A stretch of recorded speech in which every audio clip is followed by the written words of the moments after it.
The planet was burning when the Queen last saw her daughters. Velexi's memory wasn't a fragile thing, but that particular moment had grown sharper over the years, not duller. The panic, the blast doors hissing shut, the sheer terror in Kale's voice as she shouted for her sister. The Queen carried it all like a splinter lodged too deep to remove. 15 years. That was how long the stars had kept their silence. Long enough for hope to grow bitter. Long enough for songs of mourning to be etched into the obsidian walls of the Temple of Continuance.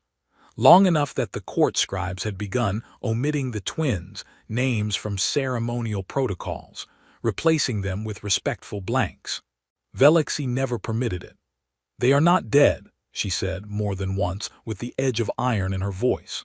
Somewhere else entirely, in a rust-stained corner of the Sargasso expanse, Cass Rourke was using a hydrospanner to dislodge a stubborn burrito wrapper from his ship's secondary intake fan. The wrapper was winning. "Jellybean, you're telling me the only reason we stalled mid-jump is because of a synthetic cheese pocket?" The AI's voice, chipper and faintly sarcastic, crackled through the comms. "Technically, Captain, it's not just cheese. There's also modified cornstarch, a questionable meat-like substance, and two kinds of despair." Cass groaned. "You've been spending too much time in my literature archive." "I've been reading Kafka. Very inspirational. Have you ever considered turning into a giant space roach to escape responsibility?" "Every Monday." The burrito wrapper finally tore free with a wet squelch, and the system rebooted with a soft hum. Cass dusted his hands, winced as he banged his elbow, and climbed back into the cockpit. His ship, Jellybean, had seen better decades. It was egg-shaped, dented in all the wrong places, and painted in a color that might have once been daringly magenta but now resembled a bruise with opinions. Cass liked it that way.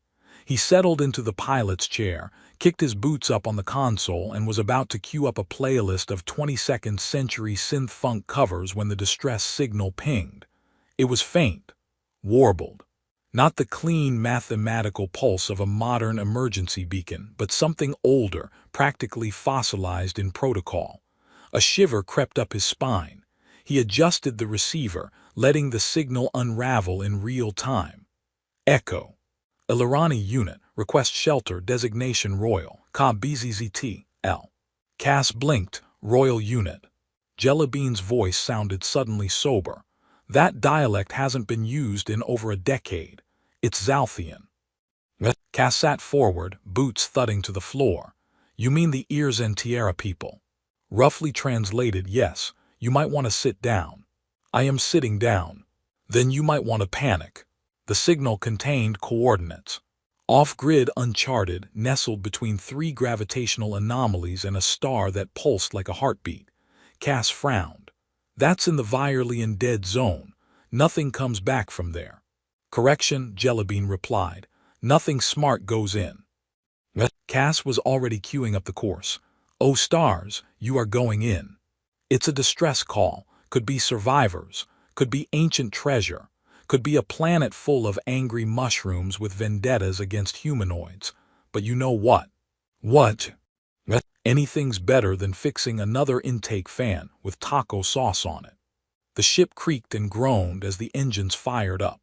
The quantum drive vibrating in time with an old Earth playlist Cass had named Dumb Decisions and Braver Days.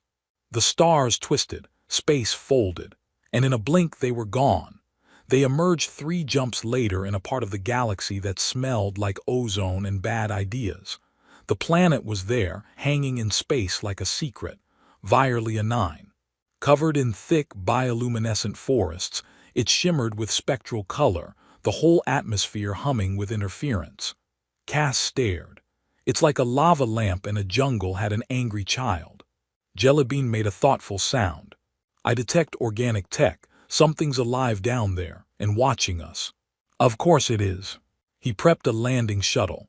Half the equipment flickered or wheezed. Cass slapped the control panel, which only made it spark harder. He packed rations, a sidearm, a universal translator, and a flask filled with something that definitely wasn't tea. Descent was bumpy. Cass hit the ground with all the grace of a collapsing accordion. The jungle around the landing site was pulsing faintly, like a living thing. Leaves whispered secrets. Branches twitched without wind. Something caught above him with a noise that sounded suspiciously like someone trying to gargle marbles. "Yep," Cass muttered, "definitely a party." He stepped out. The foliage parted on its own as if curious. Something moved in the distance, tall, quick, eerily quiet. Then a flash. Cass hit the dirt as a plasma bolt sliced overhead, exploding against a tree. He rolled, came up on one knee, and raised his hands. "Friendly, definitely not a threat. I have snacks." There was silence. Then from the foliage, two figures stepped out. They were tall, humanoid, long-eared. One carried a spear cobbled together from parts of a comm array and some kind of hardened bone.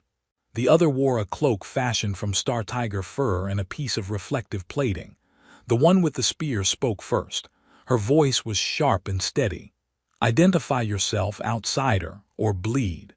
Cass raised an eyebrow. "Wow. You must be the welcoming committee." The cloaked one spoke next, her voice quieter but layered with curiosity. "He is strange. His language is imperfect but not offensive." "Not yet," Cass added. "Give me a few drinks and a karaoke mic, though."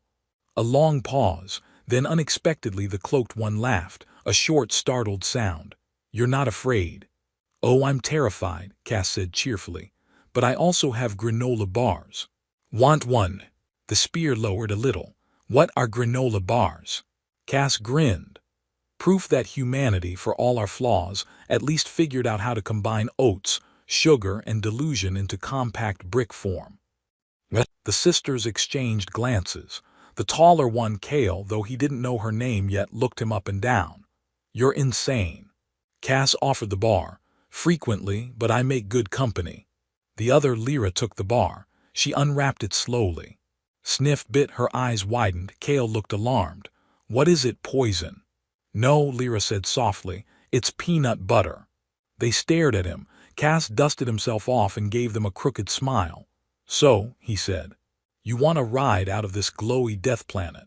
Or are we going to stand here debating snacks?" Kale didn't lower the spear, but she didn't raise it again either. Kale didn't like him. That much was obvious. She watched Cass with narrowed eyes as he adjusted the signal repeater on his hip, muttering to himself about stupid atmospheric ion interference and quantum static having a personal grudge. Her grip on the spear never loosened. If Cass noticed, he didn't say a word. He just kept working, poking around their makeshift shelter like he had every right to be there. "You can't just touch everything," Kale snapped. "I'm not touching everything," Cass said, leaning precariously over a glowing panel half buried in moss. "I'm touching some things, very scientifically." "Scientifically?" "Yeah, with my hands." Lyra sat nearby on a rock, eating another granola bar like it was a sacred relic. She'd already asked if there were more flavors. Cass had given her 3: peanut butter, cinnamon cranberry, and something he'd only labeled emergency chocolate crisis mode. She liked the last one best. "What is this?" Cass asked, tapping the mossy panel with a knuckle. "Old comms relay." "Navigation core," Kale said curtly. "From the courier pod, it stopped speaking years ago." "No wonder. It's got more corrosion than my shower faucet." He paused. "Wait, do you guys even have showers?" Lyra laughed again, which earned her a sharp look from her sister. Cass kept poking the panel with deliberate care. He hooked up a small device that looked suspiciously like a rewired game console. The screen flickered, glyphs sputtered and danced. "You can fix it?" Lyra asked. "Maybe, depends if it still wants to live." "That's not how machines work." Cass looked at her seriously. "You've clearly never owned a printer." After a few tense minutes, the panel lit up with a slow chime. A distorted AI voice crackled to life. "ELARANI, Royal, Survival Node, Status, Partially Functional, Mood." "Annoyed." "Snippety," Kale muttered. "It's awake again." "Snippety," Cass blinked. "You named your AI Snippety." "It named itself," Lyra said. "Of course it did." The AI spoke again. "Identifying foreign presence query. Is this creature a pet?" Cass pointed a finger at the panel. Listen here, Toaster. I'm a guest, not a chihuahua. Recalculating, sarcasm detected, status, moderately tolerable. Kale grunted and turned away. You woke up the sarcasm core. Good job. I like him, Lyra said. Of course you do, you like bugs that hum. They have rhythm. Cass wandered back toward the central shelter structure, a dome made from scavenged ship plating, tree resin, and what he was pretty sure was a broken solar toilet. He ducked inside. The walls were lined with makeshift technology, batteries made from biomtal coils, a solar array wired through an old helmet, and a fusion cell rigged to a hand crank. Did you build all this? We learned, Lyra said, stepping in behind him. Kale's better at weapons. I handle energy and repair. And AI diplomacy, Cass muttered. Snippety's voice whispered from a console behind him. I heard that. He turned. Good. Maybe you can help me boost your comms array.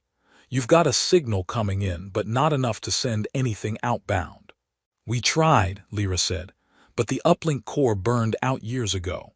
I've got spare parts. Some quantum mesh, a microfold amplifier might work. Kale poked her head through the flap, or it might explode. Cass grinned.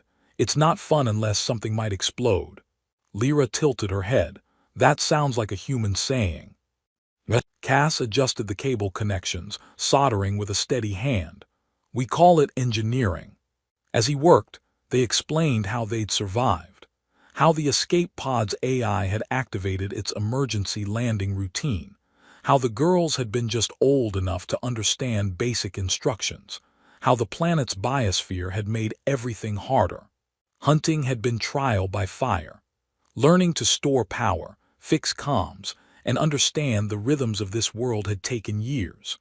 They'd grown up with half memories of palaces and guards, but most of their life had been spent with dirt under their nails and stars overhead. Cass didn't interrupt. He just nodded occasionally, quietly amazed. By the time the new uplink module powered on, it was night. Bioluminescent flowers pulsed gently outside. Strange shapes flitted between trees. Somewhere in the jungle, something screamed with operatic flair. That's normal, Cass asked. Lyra shrugged. Only on Wednesdays. Kale stood watch outside, while Cass and Lyra tried to decrypt the incoming signal further. Snippety assisted by offering snide commentary and occasionally quoting ancient poetry in broken syntax. Cass leaned back. It's not just a distress signal. There's something layered beneath it. A frequency pulse embedded with harmonic codes. What does that mean? Lyra asked. Cass tapped the screen. I think it's a voice hidden in the background. They played it through the translator. A woman's voice, soft, trembling, singing a lullaby in an old royal dialect. Lyra's face went pale. That song Mother used to sing that, before we slept. Kale entered, heard the music and froze. Her hand went to her side, clenching the shaft of the spear. Cass said nothing, just adjusted the volume, let the song play out. When it ended, the signal cut to silence. Lyra looked at him. She's alive. I think so, Cass said. Or at least she was. That's not an automatic message. It was meant for someone, for you. Kale walked over slowly, her expression unreadable. What now? She asked. Cass smiled. Now we go find her. You don't even know where she is. Yet, but I know where to start. We boost the signal, we trace the origin, and we follow the breadcrumbs. Kale studied him for a long moment. You don't have to do this, she said. You could leave. You don't owe us anything. Cass looked at her, then at Lyra, then at the ridiculous AI that still muttered in the background about lost poetry. Yeah, he said, that's the funny thing about humans. He stood up, stretched, and pointed a thumb at himself. We're really bad at walking away from people who need help. Snippety chimed in, and really good at breaking things. Cass grinned, that too. They began packing at dawn. Snippety refused to assist unless addressed as Admiral of Quantum Protocols. Cass complied with dramatic flair. Admiral, would you please patch this through the forward relay core? Snippety responded with a regal hum. Only because Your performance rating has improved marginally since breakfast. Kale rolled her eyes. You're encouraging it. Cass tightened the last coil on the comms board and smirked. I've never met an AI that didn't enjoy a little theater. Besides, this one's keeping me from getting vaporized by its own power core. Might as well keep it happy. Technically, Snippety said, you did get mildly vaporized yesterday. Your left boot remains unaccounted for. Lyra walked in holding a replacement. I stitched a new sole out of feral scalehide. It's waterproof, mostly. Cass examined it. Define mostly. It's only flammable when submerged in acid. The ideal footwear. The signal they traced now shimmered through layers of space like a whisper through fog. Snippety's uplink was holding, barely, and Cass had written 3 emergency bypass scripts that only activated if the comms core tried to eat itself, which, with Zalthian tech, was not metaphorical. The source was drifting, mobile, embedded in an old Zalthian fleet path that veered dangerously close to Karak-controlled zones. Cass stared at the readout. There's a whole mess of restricted sectors between us and that ping. We'll need to sneak through the rim. Kale leaned in. You said it was a graveyard. It is, Cass replied. But like all graveyards, it's only dangerous if something wakes up. Snippety interjected. Or if one attempts to play HOLOCHESS with the Banshee Relay DRONES. I apologized for that. You sang an apology. It was off-key. They launched that night. Cass's shuttle docked with Jellybean mid-orbit. The ship had spent the last week cloaked in a field of molecular static, pretending to be a lump of sentient metal algae. Welcome aboard, the ship's voice said warmly. Population. 1 human, 2 princesses, and an AI with delusions of royalty. Snippety sniffed. The delusion is mutual. Cass took the pilot's chair while Kale scanned their route. These readings don't look friendly. They're not. We're flying through debris fields, decommissioned beacons, and at least 1 wormhole that burps. Burps, Cass nodded. Once every 6 hours, usually smells like lavender and regret. Lyra took the co-pilot seat. You navigate this often. Only when I'm in the mood for danger and awkward family reunions. Their first obstacle was the Phantom Array, a maze of leftover satellites and kinetic war mines floating in unstable orbits. Cass threaded the ship through the gaps with calm fingers on the controls. Hold tight, he muttered. These old units are still twitchy. Think of them like cosmic squirrels with plasma weapons. One of the mines locked on. Cass pulled a hard barrel roll and deployed a decoy shaped like a spacefaring pigeon. The mine chased it. Kale frowned. Did your decoy chirp? Had to sell it. Realism adds charm. Lyra stared out the viewport as they cleared the last satellite. Those mines, they were Zalthian. Kale tensed. Our own tech guarding our way home. Not anymore, Cass said. Now they're junkyard gods with trust issues. Past the array, the signal became clearer. Pulses matched Zalthian royal encryption. Snippety analyzed the sublayer. Embedded is a rotational cipher keyed to a genetic harmonic. Kale frowned. In common. No, Snippety replied. In awkward poetry and motherly guilt. Cass raised an eyebrow. You're not just a sassy toaster, are you? I contain multitudes. Cass parsed the next transmission. It contained old star maps, half broken, pointing to a system called Cerex Theta. There, buried in the logs, was a notation. Ilirani Sanctuary initiated, awaiting retrieval. Kale whispered, she left it for us. Lyra clutched the edge of her console. But that system's deep in Karat territory. Cass leaned back, exhaled. So we do this quiet, ghost protocol. No flares, no comms chatter. We sneak in, tag the signal, and run before someone decides to start a galactic incident. Snippety coughed. Minor note. A Karat destroyer has entered pursuit range. Cass snapped upright. What? I may have pinged a legacy beacon, inadvertently, during a poetic monologue. Kale bristled. We're being followed. Slowly, they haven't locked us yet, but they will. Cass punched in evasive vectors. Plan B. Lyra looked at him. You had a plan A. They dove into a molecular storm field. Dust cloud density nearly blinded the sensors, but Cass flew by feel, tracing the eddies like a veteran surfer on a sea made of plasma and forgotten prayers. The destroyer lost them briefly. Snippety began broadcasting static in binary haikus to scramble scans. Kale manned the defensive grid. Next time you play with relic tech, ask first. I thought I was, Cass muttered, asking the universe to be nice. Lyra patched into the encoded signal again. The lullaby's back, stronger. Cass narrowed his eyes. They want you to find them, and they know you're close. As they breached the final layer of the storm field, Cerex Theta appeared, a system wrapped in blue veils, glowing like a sacred secret. At its center spun a lonely moon, half cracked but alive. The signal pulsed from there. And so did the enemy's proximity alert. Destroyer just jumped in system, Kale growled. Cass cracked his knuckles. Guess we find Mom fast or we die dramatically. Snippety chimed in. I've always dreamed of a heroic final chapter. Cass grinned. You're not getting one yet, Admiral. They dove toward the sanctuary moon. Snippety claimed the moon was haunted by unresolved subroutines and the ghosts of poorly designed architecture. Cass checked the scan data.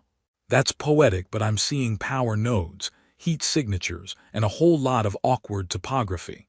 Kale glanced over the readings. That's a stealth fortress. Lyra squinted at the map, but it's fractured. Snippety made a sound like a disappointed grandmother.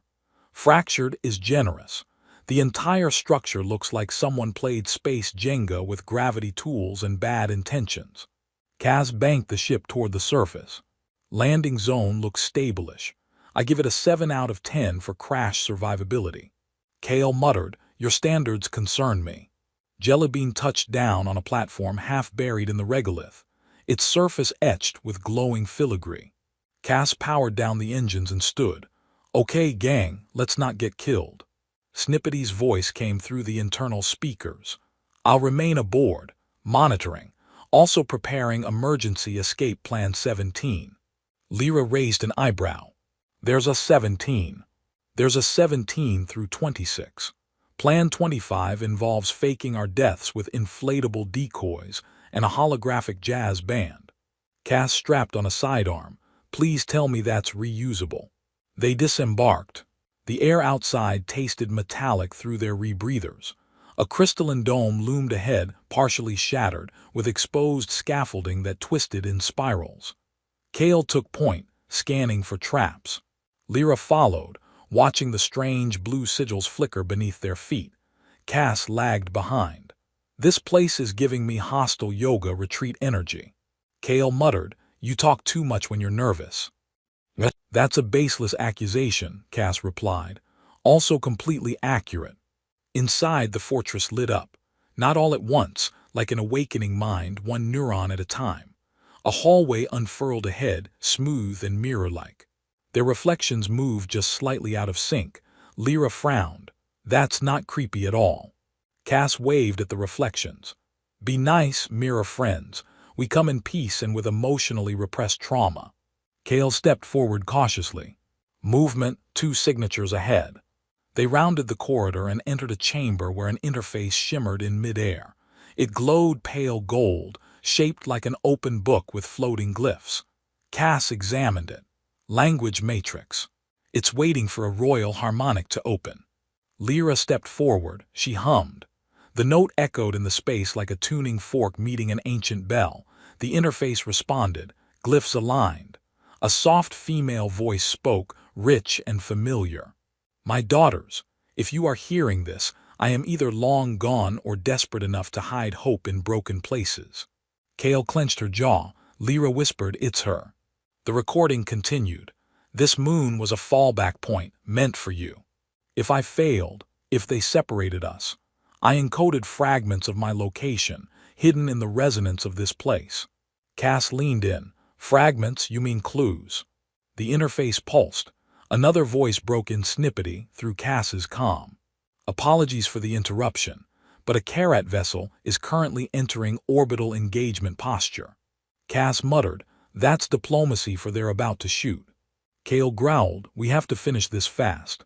The chamber began to shift. Panels lifted from the floor, revealing crystalline data spires. Holographic constellations spun between them, maps, timelines, voice logs. Lyra reached toward one. Her fingertips glowed. The stars rearranged. Cass watched as symbols coalesced into coordinates. She left a breadcrumb trail. Each point leads to the next. Kale activated her comm. Snippety, we're uploading coordinates now. Understood, the AI responded. Also, I've launched a fake escape pod with your heat signatures, and a playlist of angry space whales to distract our pursuers. Cass blinked. That's actually brilliant. I accept praise in the form of maintenance and dramatic applause. Outside, the Carrot destroyer locked onto the surface structure. Inside, the resonance suddenly shrieked. The room flickered. One of the constellation spires cracked. Cass jumped back. Lyra, you tripped something. I didn't touch anything. Kale's hand was already on her spear. This is a security protocol. A defense drone materialized from the wall. Sleek, armed, not pleased. Cass dodged as it fired a precision pulse that vaporized a nearby console. Kale struck it mid-flight. The drone recoiled. Lyra ducked behind the remaining panel and activated another resonance key, triggering a shield dome. Cass took aim and fired. His pulse round ricocheted, barely denting the drone's chassis. Snippety's voice crackled. Might I suggest the giant red symbol on its chest is not decorative? Cass rolled behind a support beam. You mean the one glowing like a bullseye? Yes. He fired again. This time the bolt struck true. The drone short-circuited and fell with a hiss. Kale exhaled. Next time, lead with the bullseye detail. Noted. Snippety cut in. Carrot vessel is deploying drop pods. You have 6 minutes. Lyra finished unlocking the last coordinate segment. The star map lit up. The final pulse highlighted a distant system, outside Dominion borders, near the fringes of human exploratory space. Cass's eyes widened. That's Earth adjacent. Kale turned. Then we go now. They ran. Jellybean powered up the moment they breached the outer platform. Cass slammed into the pilot's seat, Kale and Lyra strapping in behind him. Carrot fighter on approach, Snippety said, and it's angry. Cass activated the launch thrusters. I hope it's not angry enough to follow us through the Devourer's maw. Snippety gasped, you wouldn't. I absolutely would. Kale's voice was steady. Do it. The ship rocketed off the moon's surface. The Carrot destroyer opened fire. Plasma bolts missed by meters. Cass grinned. All right, angry space lizard, chase me. Jellybean folded space and vanished into the void. Snippety sighed. This is going to be one of those days. The maw did not welcome visitors. It twisted space into loops, folded time like origami, and produced background radiation that occasionally sang in operatic tones. Cass had been through it twice. The second time he brought snacks. This time he brought princesses, a possibly sentient AI ship, and a Carrot destroyer riding their tail like a grudge with engines. Snippety's voice rang out. Multiple gravitational anomalies ahead. Suggest zigzagging, also possibly praying. Cass gripped the controls. Praying S above my pay grade. Lyra sat behind him, rerouting power to shield frequency bands that pulsed unpredictably. This drive matrix isn't calibrated for pocket folds that yawn. Kale adjusted her harness. What's a yawn? A singularity with an attitude. Cass banked hard right. A flare of plasma chased them. The destroyer skimmed the edge of a temporal slipstream and fired a rail bolt that tore past Jellybean's left wing.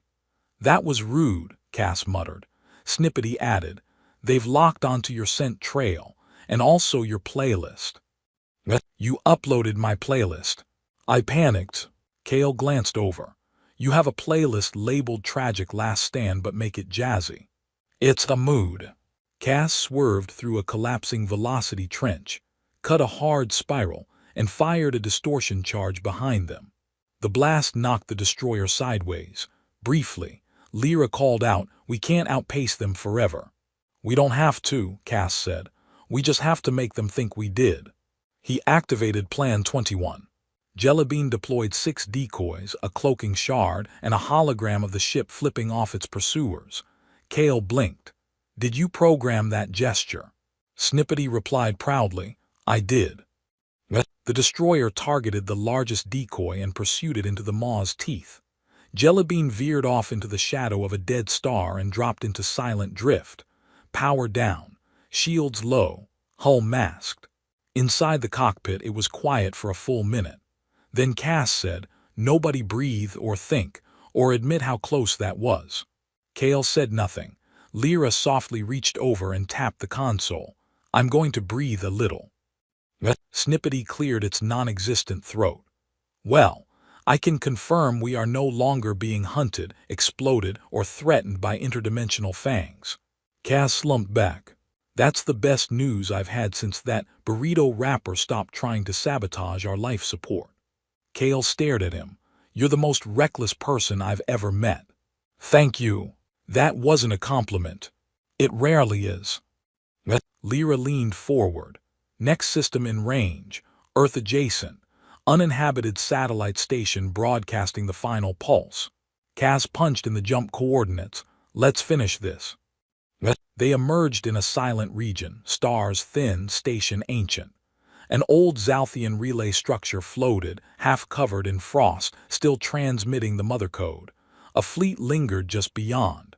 The Queen's flagship, gleaming crystal. Alive with silent light. Waiting, Cass slowed Jellybean's approach. "We announce or we get disintegrated. Thoughts?" Snippety pinged the flagship. "Royal Harmonic signature authenticated. Transmission request accepted." Also, their AI complimented my syntax. Kale was frozen, so was Lyra. Cass looked back. "You okay?" Lyra nodded, her voice soft. "We've dreamed of this, but I didn't think I'd feel afraid." Kale said nothing. Cass stood, motioned them forward. "Then let's go together." They crossed the dock into the flagship's receiving chamber. It wasn't a throne room. It was something simpler, quiet, warm, humming with old songs. And there she was, Queen Velexi, older. Weary, eyes wet before she spoke. "My daughters." Lyra rushed first. Kale followed slowly, uncertain until her mother's arms wrapped around both of them. Then she broke. Cass stepped back, hands in his pockets. Snippety whispered through his earpiece, "You did it." "Yeah," he said, voice cracking. "We did." Later, on the observation deck, Cass sat alone. He watched the stars while sipping rehydrated coffee that tasted like loyalty and regret. The Queen approached, Cass Rourke. He stood awkwardly. "Your Majesty."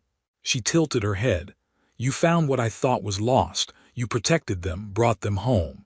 He shrugged. "I'm stubborn and allergic to orphans." She smiled. "Is there anything you want?"